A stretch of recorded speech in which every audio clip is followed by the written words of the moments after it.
મહેસાણા જિલ્લામાં કાયદો અને વ્યવસ્થા જાળવવા માટે સતત સક્રિય રહેતી એસઓજી શાખા મહેસાણા દ્વારા મહત્વની કાર્યવાહી હાથ ધરવામાં આવી છે। મહેસાણા ડિસ્ટ્રિક્ટ પોલીસ કાર્યવાહી હેઠળ કાર્યરત SOG team Modhera police station વિસ્તારમાંથી દેશી હાથ બનાવટની બંદૂક સાથે એક ઇસમને ઝડપી પાડ્યો છે।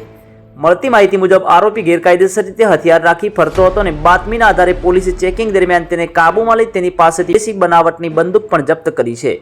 આ મામલે મોઢેરા પોલીસ સ્ટેશન ખાતે આર્મ્સ એક્ટ હેઠળ ગુનો દાખલ કરવાની પ્રક્રિયા હાથ ધરવામાં આવી છે અને આરોપી પાસેથી હથિયાર ક્યાંથી મેળવ્યું અને તેનો શું ઉપયોગ કરવાનો હતો તે અંગે વધુ પૂછપરછ અને તપાસના ચક્રો પોલીસે ગતિમાન કર્યા છે। પોલીસના ઝડપી પગલાંથી વિસ્તારમાં કાયદો અને વ્યવસ્થાની સ્થિતિ મજબૂત બની છે અને ગેરકાયદેસર હથિયારો સામે કડક કાર્યવાહીનો સંદેશો પણ વિસ્તારમાં ફરતો થયો છે।